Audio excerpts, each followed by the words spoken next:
একজনকে আরেকজনের বিরুদ্ধে লাগিয়ে দিয়ে কিছু নামধারী বাঙালি নামধারী এরা আমাদের বাংলাদেশ থেকে ফায়দা লুটিয়ে নিয়ে ইন্ডিয়ার পায়ে তেল মেখে তাদের পা চেটে সারা জীবন থাকতে চায়।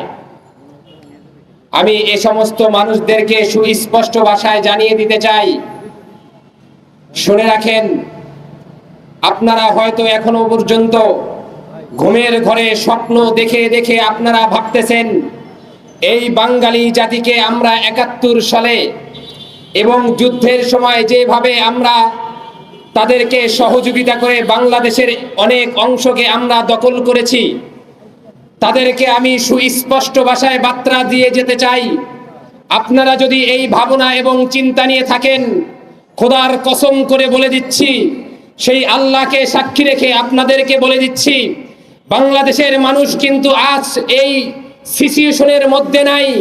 আপনাদের ট্যাঙ্ক থাকতে পারে, আপনাদের মিসাইল থাকতে পারে, আপনাদের পারমাণবিক বোমা থাকতে পারে, আপনাদেরকে স্পষ্ট ভাষায় চ্যালেঞ্জ করে যাচ্ছি, আপনাদের যদি সাহস থাকে আমরা হাতে কোনো কিছু না নিয়ে শুধুমাত্র খালি হাতে আমরা আপনাদের সঙ্গে যুদ্ধ করব।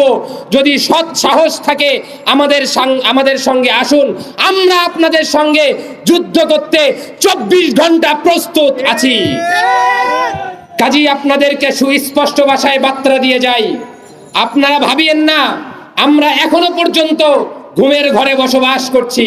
আপনারা যেই ষড়যন্ত্র করছেন এটা বাংলাদেশের সমস্ত মানুষ, ছোট থেকে বড়, বড় থেকে ছোট সবাই বুঝে গেছে। তো কাজী যারা এখনো পর্যন্ত ভারতের দালালি করছেন, অন্যদের দালালি করে বাংলাদেশে তাদের রাজত্ব কায়েম করতে চান, তাদেরকে স্পষ্ট ভাষায় বলে দেয় আপনাদের স্বপ্ন কোনোদিনই বাস্তবায়ন হবে না ইনশাআল্লাহ।